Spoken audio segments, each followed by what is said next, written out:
오늘 읽을 하나님의 말씀은 룻기 3장 1절에서 18절 말씀입니다. 우리 허성찬 집사님께서 룻기 3장 1절로 18절 말씀을 봉독해 주시겠습니다. 구약성경 404쪽 룻기 3장입니다. 룻의 시어머니 나오미가 그에게 이르되 내 딸아, 내가 너를 위하여 안식할 곳을 구하여 너를 복되게 하여 하지 않겠느냐? 내가 함께하던 하녀들을 둔 보아스는 우리의 친족이 아니냐? 보라, 그가 오늘 밤에 타작 마당에서 보리를 까불리라. 그런즉 너는 목욕하고 기름을 바르고 의복을 입고 타작 마당에 내려가서 그 사람이 먹고 마시기를 다 하기까지는 그에게 보이지 말고 그가 누울 때 너는 그가 눕는 곳을 알았다가 들어가서 그의 발치이불을 들고 거기 누우라. 그가 내 할 일을 네게 알게 하리라 하니 룻이 시어머니에게 이르되 어머니의 말씀대로 내가 다 행하리이다 하니라. 그가 타작마당으로 내려가서 시어머니의 명령대로 다 하니라. 보아스가 먹고 마시고 마음이 즐거워 가서 곡식단 더미의 끝에 눕는지라. 룻이 가만히 가서 그의 발치 이불을 들고 거기 누웠더라. 밤중에 그가 놀라 몸을 돌이켜 본즉 한 여인이 자기 발치에 누워 있는지라. 이르되 네가 누구냐 하니 대답하되 나는 당신의 여종 룻이오니 당신의 옷자락을 펴 당신의 여종을 덮으소서. 이는 당신의 기업을 물을 자가 됨이니이다 하니 그가 이르되 내 딸아, 여호와께서 내게 복 주시기를 원하노라. 내가 가난하건 부하건 젊은 자를 따르지 아니하였으니 네가 베푼 인애가 처음보다 나중이 더하도다. 그리고 이제 내 딸아, 두려워하지 말라. 내가 네 말대로 네게 다 행하리라. 네가 현숙한 여자인 줄을 나의 성읍 백성이 다 아느니라. 참으로 나는 기업을 물을 자이나 기업 물을 자로서 나보다 더 가까운 사람이 있으니 이 밤에 여기서 머무르라. 아침에 그가 기업 물을 자의 책임을 네게 이행하려 하면 좋으니 그가 기업 물을 자의 책임을 행할 것이니라. 만일 그가 기업 물을 자의 책임을 네게 이행하기를 기뻐하지 아니하면 여호와께서 살아계심을 두고 맹세하노니 내가 기업 물을 자의 책임을 네게 이행하리라. 아침까지 누워 있을지니라 하는지라. 룻이 새벽까지 그의 발치에 누웠다가 사람이 서로 알아보기 어려울 때 일어났으니 보아스가 말하기를 여인이 타작마당에 들어온 것을 사람이 알지 못하여 할 것이라 하였음이라. 보아스가 이르되 네 겉옷을 가져다가 그것을 펴서 잡으라 하매 그것을 펴서 잡으니 보리를 6번 되어 룻에게 지워주고 성읍으로 들어가니라. 룻이 시어머니에게 가니 그가 이르되 내 딸아 어떻게 되었느냐 하니 룻이 그 사람이 자기에게 행한 것을 다 알리고 이르되 그가 내게 이 보리를 6번 되어 주며 이르기를 빈손으로 네 시어머니에게 가지 말라 하더이다 하니라. 이에 시어머니가 이르되 내 딸아, 이 사건이 어떻게 될지 알기까지 앉아 있으라. 그 사람이 오늘 이 일을 성취하기 전에는 쉬지 아니하리라 하니라. 아멘. 옆 사람하고 한번 인사하시겠습니다. 환영합니다. 잘 오셨습니다. 반갑습니다. 인사하시겠습니다. 룻기를 계속해서 보고 있습니다. 룻기는 약속의 땅으로 다시 돌아온 이 나오미와 그의 가족들에게 주시는 하나님의 풍성한 사랑이 서사시처럼 이제 그려지는 아름다운 성경입니다. 우리는 룻기의 해피엔딩을 다 알고 있는 사람들입니다. 그렇지만은 지금 3장에 나오는 오늘 나오미 또 룻 이 사람들에게는 아직까지는 아니죠. 2장까지만 해도 베들레헴으로 그들이 돌아오기는 돌아왔지만 기다리고 있는 것은 이삭 줍기로 먹고 살아야 하는 척박한 현실이었습니다. 오늘 우리들에게도 현실은 결코 만만하지 않습니다. 그러나 이미 시작된 하나님의 은혜가 어떻게 나오미와 룻을 복되게 인도해 가시는지 오늘 3장을 통해서 은혜 나누기를 바랍니다. 오늘 말씀을 통해서 이처럼 우리를 선하게 인도하시는 하나님을 깨닫게 되시기를 주님의 이름으로 축복합니다. 오늘 본문을 통해서 이 룻, 나오미 그리고 룻 그리고 보아스 이 세 인물이 등장하는데요. 차례로 함께 살펴보면서 은혜를 나누고자 합니다. 첫 번째로는 나오미의 작전이고요. 두 번째로는 룻의 순정입니다. 마지막으로는 보아스의 사랑입니다. 그것도 거룩한 사랑이죠. 이 세 가지를 함께 생각하면서 보면서 은혜 나누기를 바랍니다. 오늘 나오미에 관한 얘기를 먼저 말씀드릴 텐데요. 나오미는 이제 룻을 자기의 딸 같은 며느리 룻을 시집 보내기 위한 작전을 펼칩니다. 제가 청년 시절에도 늦게 결혼하지 못하고 있는 친구들을 위해서 암흑의 장가 보내기 운동 이런 것들을 했던 적이 기억이 납니다. 지금 룻도 마찬가지죠. 자기 딸 같은 며느리, 아마도 그의 남편이 이제 둘째 아들 기레온이었을 겁니다. 그들이 흉년을 피해 가지고 모압 땅으로 갔지만은 거기서 거기서 이 나오미는요, 자기 남편 엘리멜렉이 죽고 자기 아들 말론과 기련이 차례로 죽고 덩그러니 두 며느리와 또 자기만이 남게 되지 않았습니까? 그래서 이제 10년 만에 다시 베들레헴으로 돌아오게 된 겁니다. 그렇지만은 베들레헴으로 돌아와서 그들이 했던 것은 이 추수기에 이삭을 주우면서 먹고 살아야 하는 상태였습니다. 다행히도 첫 추수와 두 번째 추수 사이에 4개월 동안 그들은 보아스의 밭에서 마음껏 이 추수를 하는 가운데 이제 이삭을 주울 수가 있었습니다. 그러나 다시 어두운 그림자가 그들에게 다가오기 시작합니다. 이것은 바로 추수기가 끝나간다는 것입니다. 추수기가 끝나가면 이들에게는 이제 다음 단계로 무엇을 먹고 살아야 되는가 걱정이 밀려오는 것이죠. 여러분, 우리가 걱정하는 것이 무엇입니까? 지금 당장 먹을 쌀이 떨어져서가 아니라 내일은 뭘 먹고 살 것인가? 1년 후에는 어떻게 살 것인가? 10년 후에는 어떻게 될 것인가? 우리나라 그 미래를 이제 준비하는 뭐 기획부 뭐 이런 데서 사람들이 고민하는 게 뭡니까? 앞으로 100년 동안 우리나라가 먹고 살 먹거리가 뭔가 이거 고민하잖아요. 우리는 고민하지 않는데 그분들은 그걸 머리 싸매고 고민합니다. 흉년이 들어서 모든 것을 잃을까 두려워서 베들레헴을 떠났던 이들에게 돌아온 베들레헴도 여전히 그들에게 힘들기는 마찬가지였습니다. 우리가 하나님의 은혜와 하나님의 인도하심을 신뢰하지 못한다면 우리는 매일 항상 두려운 삶을 살 수밖에 없는 것입니다. 우리 예수님께서 가르치신 기도에 일용할 양식을 구하라고 하셨던 것은 왜일까요? 왜 1년의 양식을 구하라고 그러지 아니하고 10년의 양식, 100년의 양식을 구하라고 하지 아니하고 일용할 양식을 우리에게 구하라고 말씀하십니까? 그것은 매일매일 주님의 선하신 인도를 기도하라고 말씀하고 있는 것입니다. 그럴 때 하나님께서 필요를 채워주신다고 약속하고 있는 것 아니겠습니까? 우리가 하나님의 은혜와 인도하심을 신뢰하지 못한다면 과연 무엇이 우리의 인생을 보정해 줄 수 있겠습니까? 인생의 진지한 사람이라면 스스로 안간힘을 쓰면서도 항상 불안할 수밖에 없는 겁니다. 나오미와 같은 노년의 삶은 더욱더 그렇죠. 건강도 연약해지고 재물도 없어지고 인간관계도 어쩌면 이삭 줍기 같은 어려운 생활일 수 있습니다. 그러니 약간의 문제 앞에서도 큰 불안의 그림자를 느낄 수밖에 없는 것입니다. 그러므로 우리는 한 해라도 젊을 때부터 하나님 의지하는 방법, 은혜로 살아가는 방법을 배울 필요가 있습니다. 은혜를 구하며 사는 것이 은혜로 사는 훈련인 것입니다. 우리 교회 노년기의 어르신들 많으신데요, 더욱더 하나님의 은혜를 의지해서 불안은 이기고 근심 걱정은 이기고 더욱더 하나님의 은혜 가운데서 사로잡혀 사는 우리 어르신들 다 되시고, 또 뿐만 아니라 우리 젊은이들도 마찬가지입니다. 젊어서부터 은혜로 살아가는 방법을 배우는 우리 모두가 되시기를 주님의 이름으로 축복합니다.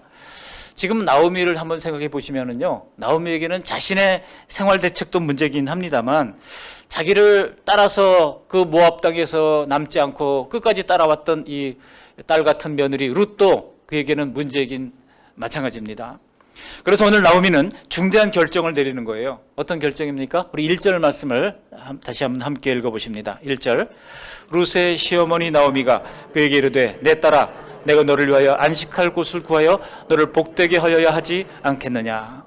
너를 위하여 안식할 곳을 구해야 되지 않겠느냐. 이 안식할 곳이라고 하는 것은 당시로서는 여성으로서 좋은 남편을 만나는 것입니다.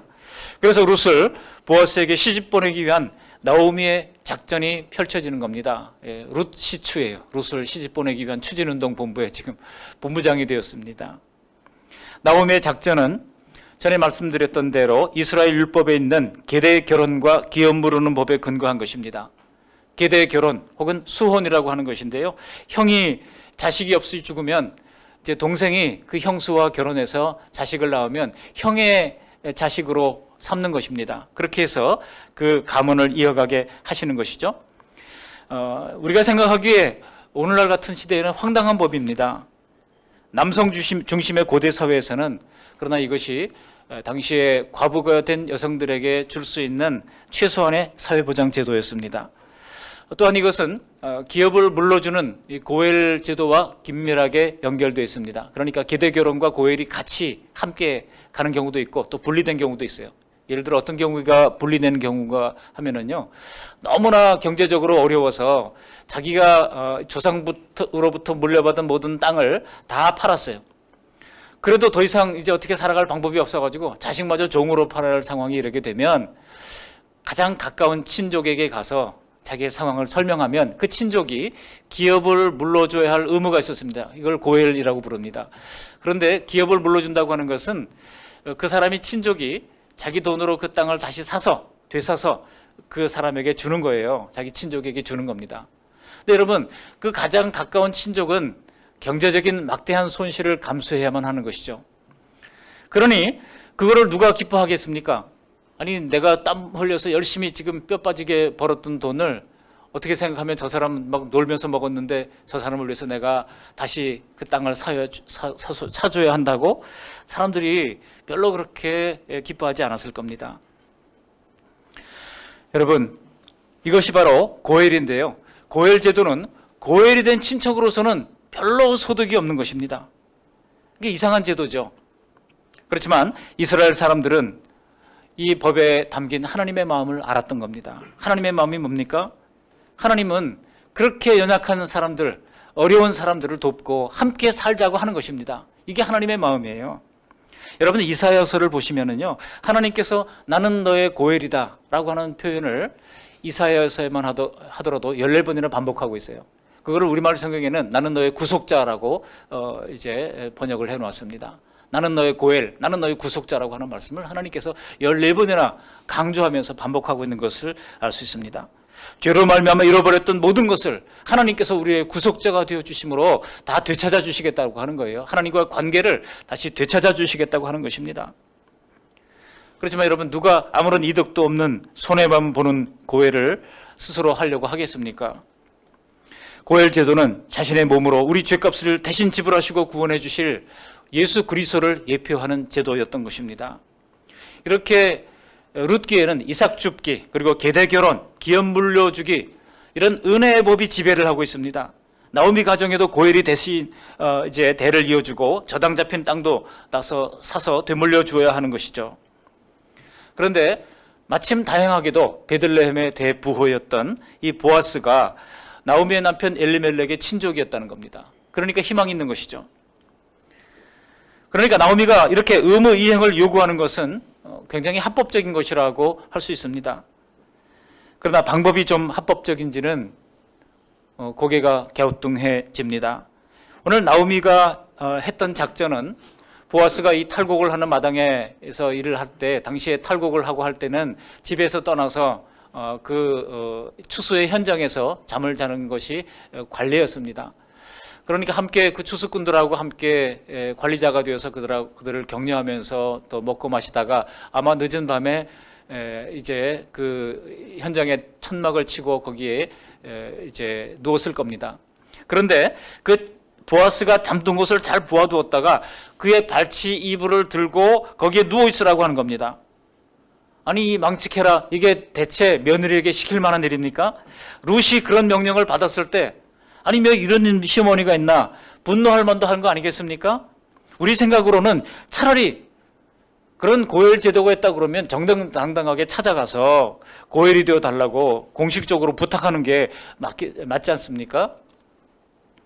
그러나 고엘 제도는 율법으로는 정해져 있었지만은 이것이 실정법은 아니었습니다. 그러니까 이것을 지키지 않는다고 고발을 당해가지고 뭐 법적인 불이익을 당하는 것이 아니었어요.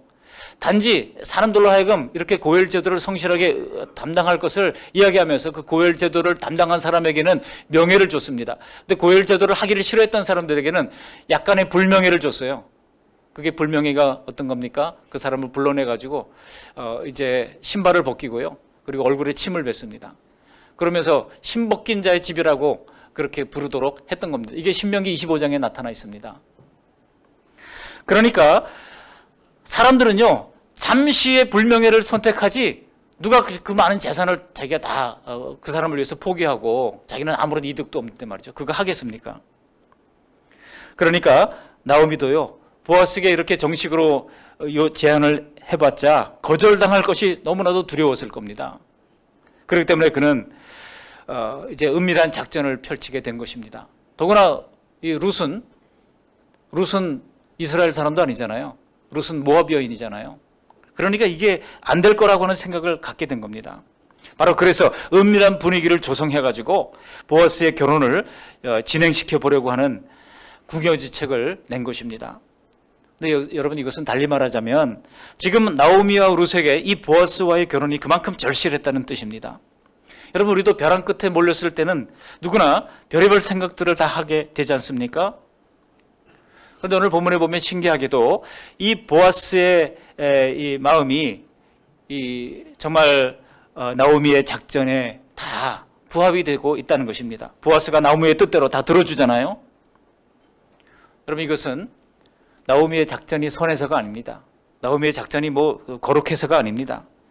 이것은요, 하나님이 개입하셨기 때문입니다. 하나님이 이미 룻과 보아스의 결혼을 통하여 복을 주시기로 작정하시고 그의 후손을 통하여 메시아가 오도록 하나님께서 작정하셨기 때문에 이루어지게 된 것입니다. 여러분, 어찌 보면 우리의 인생도 마찬가지 아닙니까? 나오미와 별반 다르게 살고 있지 않습니다. 물론 나름대로는 믿음 안에서 걸어가려고 노력하고 기도도 하면서 주님의 뜻을 따라 살려고 합니다만, 그런데 기도해 보시면 하나님이 너 이 길로 가라 그렇게 말씀해 주시던가요? 오늘날 이슬람권에서는요, 꿈으로 또 이샤가 나타나서, 그들은 예수님을 이샤라 그러거든요. 이사가 나타나가지고 이 길로 가라 저 길로 가라 제시해 주더라 이렇게 해가지고 예수 믿는 사람들이 더러 있습니다. 그러나 성경이 충분히 우리에게 주어져 있는 이런 이제 지역일수록 하나님께서 꿈으로 환상으로 말씀하시는 법은 거의 없습니다. 기록된 말씀을 통해서 우리에게 가르쳐 주시지. 그러니까 우리가 하나님 앞에 하나님 뭐 보여달라고 하는 거 하나님께서 잘 안 보여줄 때가 많아요.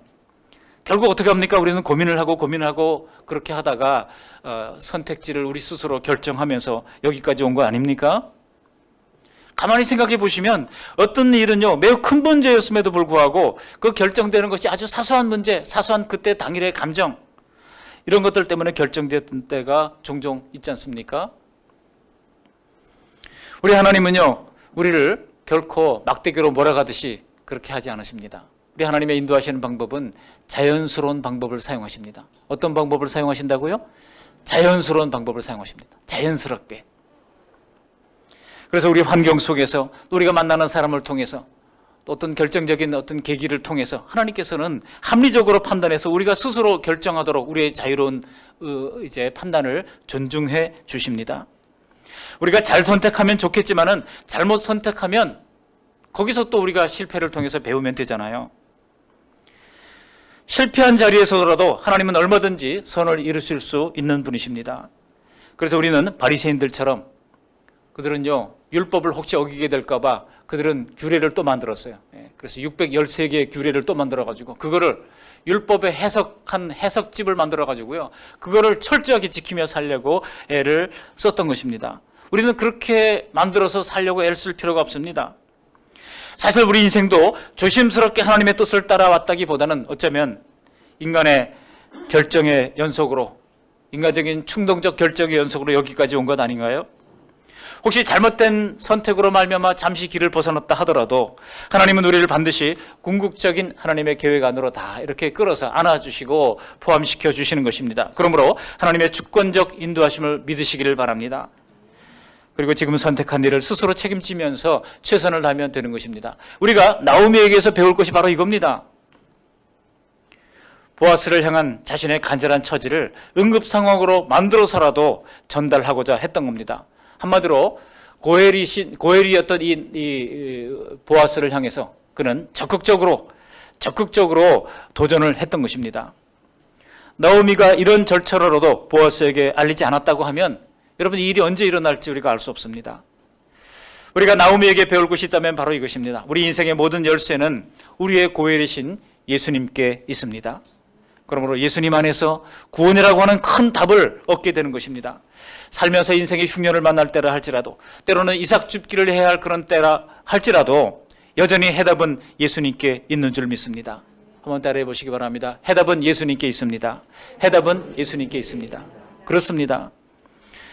그러다가 이삭 줍기마저 끝날 때, 여러분, 그럴 때라도 우리는 두려워하기보다는 그 해답의 주인공 되신 예수님께로 더 가까이 나가기 위하여 날마다 힘쓰는 우리 모두가 되시기를 주님의 이름으로 축복합니다. 다만 우리가 해야 할 일은 뭡니까? 해결의 열쇠이신 주님께 아뢰는 것입니다.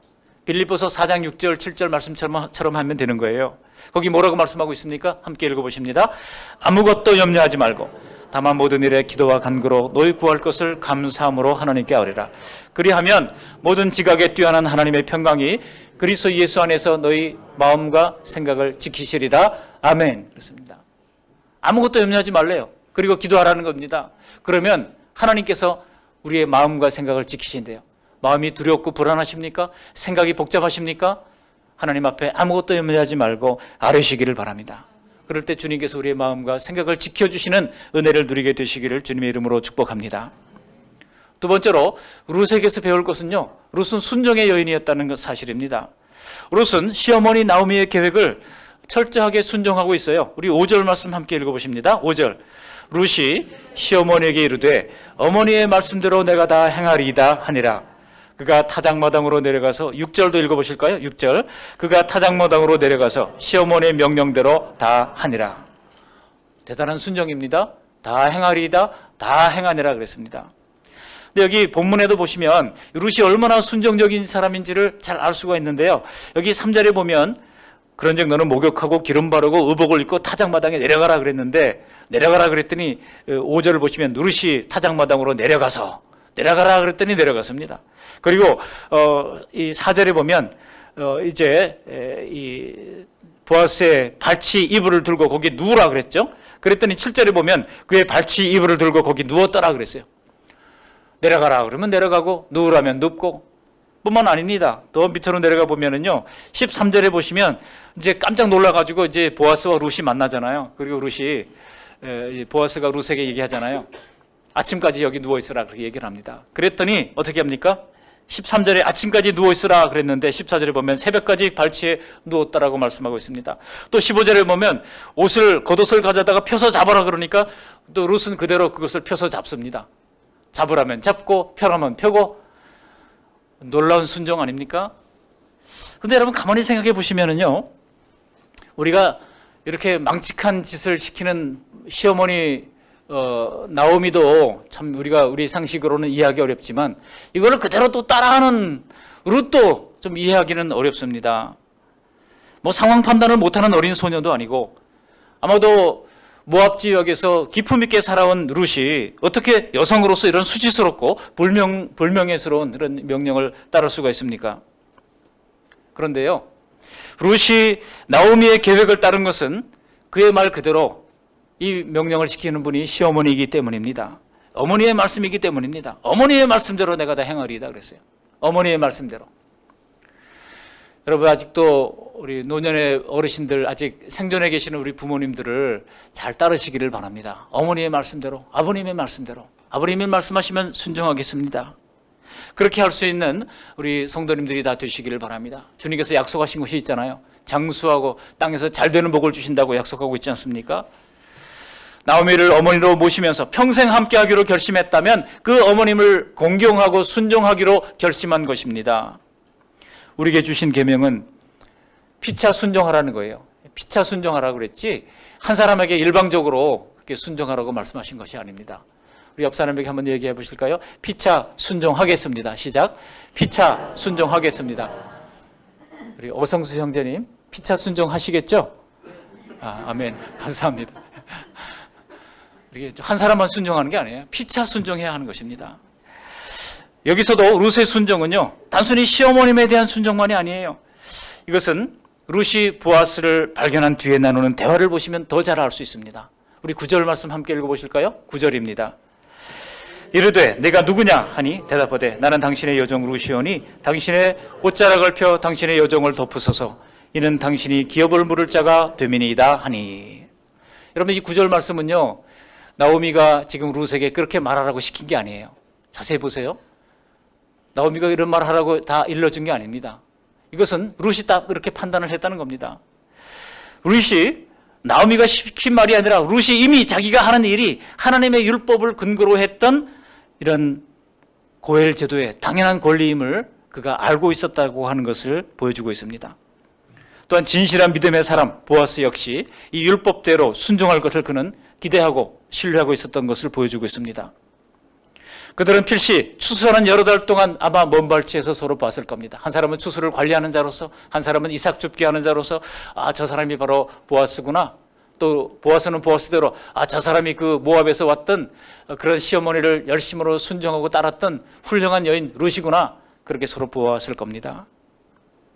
그렇게 서로에게 호감이 가게 됐을 겁니다. 마치 우리 교회 우리 두 분 간사님들이 후평동에서 여기까지 토요일마다 이렇게 왔다 갔다 하면서, 주일마다 왔다 갔다 하면서 같은 차로 왔다 갔다 하다니까, 그렇게 시간이 얼마나 지났어요? 1년 넘게 지나면서 정이 들은 거예요. 그런 것처럼 여기 사람은 그렇게 하지도 못했겠죠. 그죠? 먼 발치에서 룻이 보아스를 보고, 보아스는 룻을 보고, 그러다가 정이 든 겁니다. 여러분, 룻이 나오미의 작전에 마지못해 무작정 복종했던 것만은 아닌 거예요.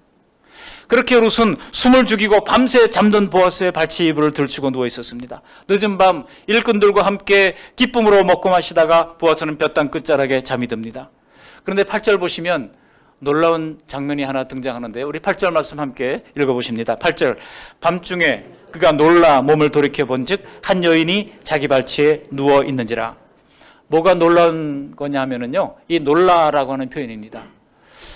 여러분, 이 놀라라고 하는 표현을 우리가 생각할 때 그냥 깜짝 놀랐다, 아, 이게 웬 여잔가 하고 거기서 놀라가지고 눈이 뚱그러졌다는 그런 의미가 아니라, 여기 놀라라고 하는 말은요, 원문을 보면 헤르모님이라고 하는 단어입니다. 이 단어는요, 신성한 기운에라고 직역을 할 수 있습니다. 그냥 우리말 성경에는 놀라 이렇게 되어 있지만 신성한 기운에 몸을 돌이켜 본즉 이런 해석을 할 수 있습니다. 실제로 세번역에 보면 한밤중이 되었을 때 보아스는 으시시 떨면서 돌아 눕다가 이렇게 번역을 했습니다. 보아스가 한밤중에 무언가에 깜짝 놀라 두려워서 몸을 부르르 떨었다는 겁니다. 여러분, 이 표현이 사실이라고 한다면 이것은요, 누군가가 보아스를 깨운 겁니다. 누가 깨웠을까요? 하나님이 깨운 거예요. 하나님이 보아스를 신성한 기운에 그가 부르르 떨면서 놀란 거예요. 그리고 자기 발치 밑에 이불을 덮고 누워있는 한 여자를 발견하게 된 겁니다. 그냥 놀란 게 아니에요. 그러니까 경외감 속에서 몸을 일으켜 보니까 발치에 눈 이 룻을 발견하게 된 것입니다. 그렇다면요, 이거 하나님이 지금 이 나오미의 이런 부정해 보이는 무리한 작전에 협조하신 것 아니겠습니까? 사도행전 12장에 보시면 베드로가 예수님의 부활을 전하다가 옥에 갇힙니다.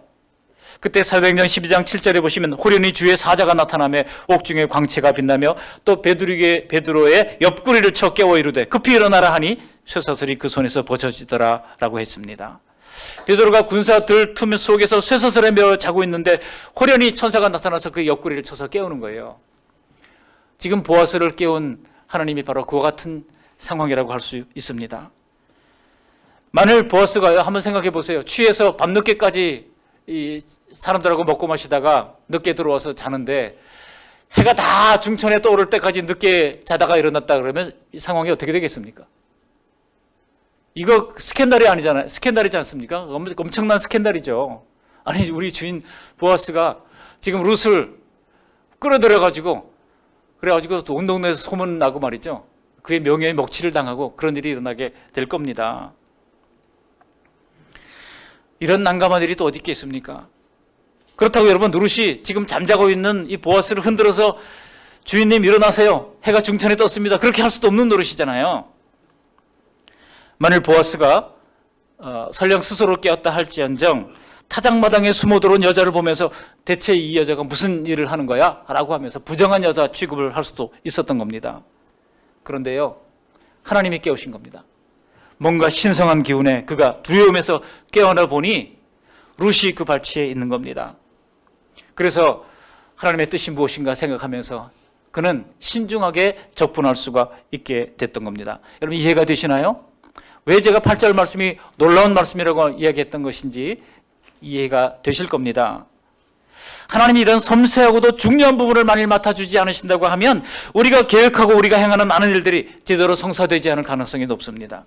우리가 간절히 기도하지만 죽은 듯이 잠들어 있는 어떤 환경이든지 우리 하나님이 흔들어 깨워주시기를 주님의 이름으로 축원합니다. 세 번째로 보아스입니다. 이 보아스의 사랑은요, 거룩한 사랑입니다. 이제 깨어난 보아스는 두려워하는 룻을 거룩한 사랑으로 바라보게 됩니다. 발치에 누운 여인이 룻이라고 하는 것을 알게 자마자 즉각적으로 룻이 고해를 나에게 요구하는구나 하는 것을 깨닫게 된 것입니다. 우리 10절 말씀 함께 읽어보실까요? 10절. 그가 이르되 내 딸아 여호와께서 내게 복 주시기를 원하노라. 내가 가난하건 부하건 젊은 자를 따르지 아니하였으니 내가 베푼 인애가 처음보다 나중이 더하도다. 아멘. 놀라운 말씀 아닙니까? 보아스가 룻에게 했던 이 말을 한번 생각해 보세요. 그리고 거기에 이 룻에게 뭐라고 표현하고 있는가 하니 내가 베푼 인애가라고 말하고 있어요. 인애라고 하는 말이 히브리어 원어로는 헤세드입니다. 헤세드. 내가 베푼 자비가. 그나마 소문을 들어 알았을 거예요. 이 룻이라고 하는 여자가 보통 여자가 아니다. 그 시어머니를 끝까지 따라와서 지금까지 시어머니를 복양하고 있는 중이다 하는 것을 다 들어서 알고 있었을 겁니다. 그러면서 나에게까지 와서 지금 이 고해를 요구하는 너의 모습을 보니 내 처음 인애가 나중보다 처음보다 나중이 더하더라고 하면서 칭찬을 하고 있는 겁니다.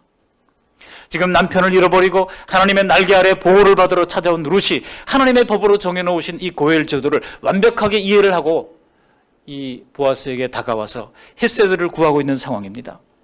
그러므로 보아스가 룻에게 이런 복을 빌어준다고 하는 것은 자신의 의무를 다했다고 하는 뜻인 겁니다.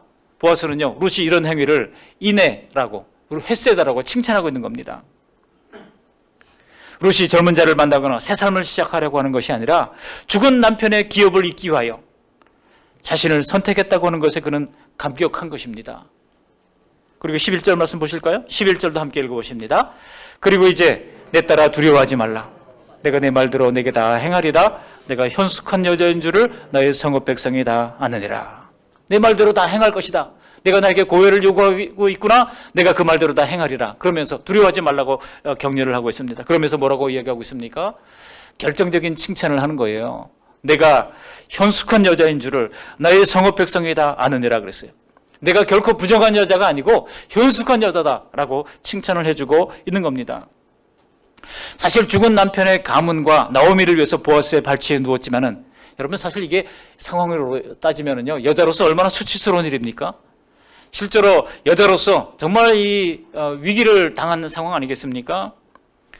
성적 수치심은요, 이 수치심은 여자들에게 있어서는 영원히 지워지지 않는 문신과도 같아서 수십 년이 지나고 나서도 괴로워하다가 미투 하는 거 아니겠습니까?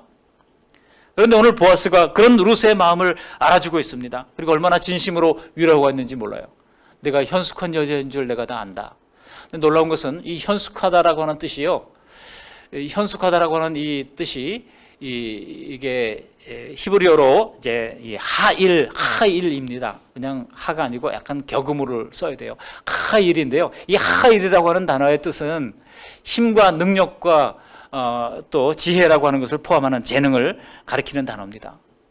여러분 잠언서 31장에 보면 현숙한 여인의 가치에 대해서 성경은 소개하고 있잖아요. 그때도 마찬가지예요. 그때 같은 하일이라고 하는 단어가 사용되고 있습니다. 영어 성경에도 A woman of noble character라고 얘기했어요. 굉장히 노블 캐릭터를 가지고 있는 여인이라고 하는 것입니다. 아주 고귀한 여인이라고 하는 뜻입니다. 걱정하지 말아라, 두려워하지 말아라. 내가 노블 캐릭터를 가지고 있는 현숙한 여인, 귀중한 여인, 보배로운 여인인 것을 온 성읍이 다 안다라고 하면서 여인을 격려해주고 있는 것입니다. 이 부정한 여자야 라고 말하지 않았어요. 그러면서 그에게 최대한 칭찬을 해주고 있는 것입니다. 그러니 너의 행동, 나를 고혈로 삼아가지고 내 시부모를 섬기고 내 가문을 잇고자 하는 너의 그 헌신과 희생을 하나님이 다 알고 마을 사람들이 다 안다고 격려해주고 있는 것입니다. 여러분 2장 1절에 보면 보아스를 소개하는 구절이 있는데요. 이 보아스가 유력한 자라고 그랬잖아요. 유력한 자라고 했던 이 표현도 히브리어 보면은 하일이에요. 보아스도 하일입니다. 힘과 능력이 있는 사람이라고 하는 뜻입니다. 그냥 단순히 우리가 생각했던 현모양처나 단순히 어떤 정숙한 여자라고 하는 뜻이 아닙니다. 아주 힘있고 강한 여성이라고 하는 뜻이죠. 지금 보아스는 룻이 믿음을 따른 강한 여인이라고 최대한 찬사를 하고 있는 것입니다. 여자로서의 명예를 버린 행동에 두려워하는 룻에게 그 이상의 위로가 어디 있겠습니까? 사람은요, 내 자존심과 명예를 지키지 못할 때 참 힘듭니다. 뭐 경제적으로 어려워도 힘들지만은 그것보다 더 힘든 것은요, 내 명예가 손실될 때 우리는 힘들어하는 것입니다. 근데 그럴 때 우리를 더 절망시키는 것이 무엇입니까? 자존심과 명예를 스스로 지키지 못한다고 하는 사실, 물론 더 힘든 경우도 있죠. 아마도 내 자식이 자존심이 짓밟히고 명예를 지키지 못할 때 우리도 더 힘들어지게 됩니다. 우리 하늘아버지가 되시는 하나님께서는요, 하나님의 자녀인 우리가 그런 처지에 있을 때 우리를 깊이 동정하시고 우리를 깊이 사랑해 주시는 것입니다. 우리가 남에게 아쉬운 소리를 해야 하고, 우리가 남보다 못한 대우를 받아야 하고, 우리가 남들이 나를 무시하고 무례를 범하게 될 때에, 그래서 우리 자존심이 점점 무너질 때 우리의 하늘아버지께서는 우리를 긍휼히 여겨주시고 우리를 사랑해 주시는 것입니다. 우리의 마음을 주님께서 이제 붙들어 주시는 것입니다. 지금 KBS 기자들이 지금 미얀마에 몰래 숨어 들어가 가지고요, 미얀마에 지금 그 학살 상황을 막 카메라로 찍어서 보도한 것을 아마 보셨을 겁니다.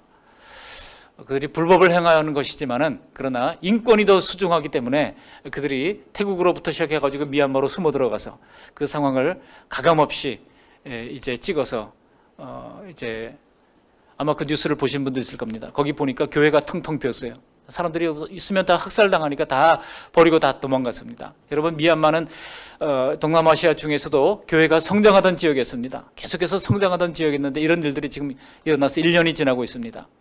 하나님이 어떤 계획을 가지고 있는지 우리가 알 수 없습니다만, 하나님이 그렇게 고통받는 그 성도들의 마음을 아시지 않겠습니까? 그들을 향해 우리 하나님의 마음이 움직이지 않겠습니까? 그러니까 그 뉴스를 보면서 눈물이 나더라고요. 여러분, 오늘 보아스가 룻을 위로하듯이 하나님은 어떤 방법으로든, 누구를 통해서든, 어떤 환경을 통해서든 하나님의 택한 백성들이 당하는 아픔과 고통을 주님께서 위로하시고 만져주시는 것입니다. 그러므로 사랑하는 성도 여러분, 우리의 하나님이 아버지의 마음으로 속성한 우리의 내면을 다 알고 계심을 믿으시고, 혹시 세상에서 그런 일을 만난다 할지라도 너무 염려하지 마시기 바랍니다. 너무 속상해하지 마시기 바랍니다. 사람들에게 이해받는 것보다 하나님 한 분께 인정받는 것이 더 큰 복이기 때문입니다. 왜 그렇습니까? 사람들은 말뿐이지만은요, 우리 하나님은 보상해 주실 수 있는 능력이 있으신 분이기 때문입니다. 주님은 오늘 이 말씀을 통해서 세상살이에 지치고 상한 우리의 마음들을 위로하고 계신 것입니다. 11절 말씀, 이제 내 딸아 두려워하지 말라. 내가 내 말대로 내게 다 행하리라. 그런데 여러분, 보아스가요, 이 고엘 제도를 행하기 위해서는 하나의 걸림돌이 있었습니다. 왜냐하면 13절에 있는 대로 그에게 더 가까운 친족이 있었기 때문입니다. 그 더 가까운 친족이 만일 고엘 제도를 맡아주면 좋겠지만 그렇지 않을 때는 내가 내게 행하리라 라고 하면서 그런 이 불법을 행하고자 하지 않았습니다. 먼저 법대로 더 가까운 친족에게 먼저 가서 이제 확인한 다음에, 그 다음에 내가 그가 하지 않겠다고 하면 내가 하겠다고 약속을 하고 있는 것을 볼 수가 있습니다. 여기서 드러나는 이 보아스의 인격과 사랑을 보시기 바랍니다. 보아스가 이런 성품을 가지고 있기 때문에 룻의 고엘 보아스가 예수님의 예표가 될 수 있는 것입니다. 보아스는 이 고엘의 율법을 주신 하나님의 마음을 아는 사람입니다. 그 법을 경외하며 지키는 사람은 하나님을 그대로 드러내게 되어 있는 것입니다. 우리 역시 그렇습니다. 우리 역시 하나님의 말씀을 배우면서 하나님의 마음을 알게 됩니다. 그래서 그 마음을 하나님의 말씀대로 지키며 살게 되는 것이고, 그래서 우리의 삶 속에서 나도 모르게 예수님의 향기가 드러나고 인격의 향기가 드러나게 되는 것입니다. 보십시오. 보아스가 베푼 사랑은 결코 통속적이지 않습니다. 결코 이기적이지도 않습니다. 오직 거룩한 하나님의 사랑을 닮아 있는 것입니다. 아마도 룻은 그날 거룩하게 사랑받는 것이 어떤 것인지를 분명히 알게 되었을 겁니다. 우리 역시 그렇게 우리 주님으로부터 거룩하게 사랑받고 있다고 하는 사실을 신뢰하시기를 바랍니다. 그리고 보아스는 룻에게 특별한 선물을 줍니다. 15절 말씀 한번 읽어보실까요? 15절입니다. 함께 읽습니다. 보아스가 이르되 내 겉옷을 가져다가 그것을 펴서 잡으라 하매 그것을 펴서 잡으니 보리를 6번 되어 룻에게 지어주고 성읍으로 들어가니라. 보리를 몇 번 되어 주었다고요? 6번 되어 주었다는 겁니다. 아니 그냥 이만큼 뭐 한 스와를 주었다, 뭐 한 호메를 주었다 이렇게 얘기하면 될 텐데 그렇게 하지 아니하고 6번 되어 주었다라고 굳이 이야기를 하는 이유가 무엇입니까? 나중에 룻이 이제 나오미 시어머니한테 와서 보고할 때도 이렇게 얘기하잖아요. 우리 17절 말씀도 함께 읽어보십니다. 17절 이르되 그가 내게 이 보리를 6번 되어주며 이르기를 빈손으로 내 시어머니에게 가지 말라 하더이다 하니라. 여기서 보리를 6번 되어주었다고 반복해서 이야기하고 있습니다. 성경이 이렇게 강조하고 있는 것이죠. 이유가 무엇입니까? 여러분 6 하면은 뭡니까? 7이잖아요. 7 하면 떠오르는 것이 있습니다. 바로 안식일입니다. 7 하면 떠오르는 안식일이죠. 여러분, 1절에도 지금 나오미가 뭐라고 얘기하고 있습니까? 룻에게 내가 너를 위하여 안식할 곳을 구하여 너를 복되게 하여야 하지 않겠느냐 말씀을 했던 겁니다. 그러니까 이것은 당시의 여인에게 안식할 곳이라고 하는 것은 좋은 남편을 만나는 것입니다.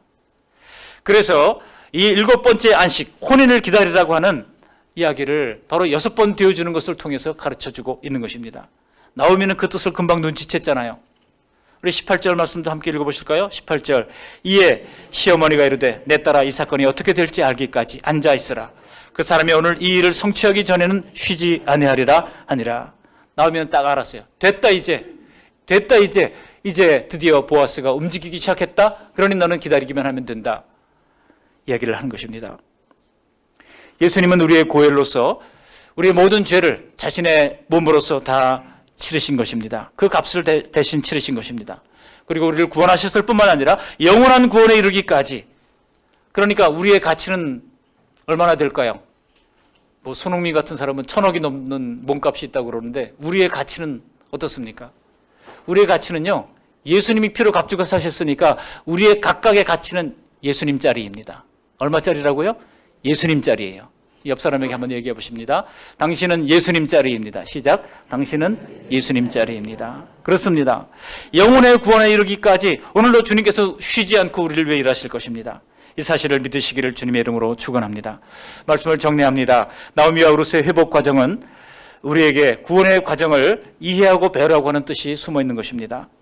나오미에게서 배울 것은 문제 해결자에게 다가갔다는 것입니다. 적극적으로 다가갔습니다. 룻에게서 배울 것은 하나님의 말씀대로 철저하게 순종했다는 데 있습니다. 그리고 보아스에게 배울 것은 그리고 율법에 담아놓으신 하나님의 마음을 알고 그대로 살았다는 뜻입니다. 자기에게 손해가 됨에도 불구하고 하나님의 마음을 알고 이 고엘이 되기로 스스로 작정했다는 것입니다. 그래서 보아스처럼 말씀대로 실천하며 점점 우리가 알고 믿는 것이 인격에 새겨져서 예수님의 형상을 드러내는 우리 모두가 되시기를 주님의 이름으로 축원합니다. 아멘. 고맙고 감사하신 하나님 아버지, 룻기 3장을 통해서 우리에게 도전해 주시고 가르쳐 주심을 감사합니다. 세상에서 지치고 힘든 삶을 살아갈 때에 그런 하나님 아버지, 문제 해결자에게 더 날마다 다가갈 수 있도록 은혜를 베풀어 주시옵시고, 하나님 아버지, 우리의 서툰 부분에도 불구하고 하나님께서는 그것조차도 아름답게 사용하셔서 하나님 아버지 문제를 해결해 주시는 은혜를 날마다 누릴 수 있도록 인도해 주시고, 하나님의 약속의 말씀을 신뢰하면서 믿음으로 순종하며 따를 수 있도록 은혜를 베풀어 주실 뿐만 아니라 보아스처럼 율법에 담아놓으신 하나님의 마음을 알고 실천함으로 말미암아 하나님 아버지, 우리의 삶에도 날마다 예수님을 닮아가는 복된 생애가 되도록 은총 베풀어 주시옵소서. 예수님 거룩하신 이름으로 감사하며 기도합니다. 아멘.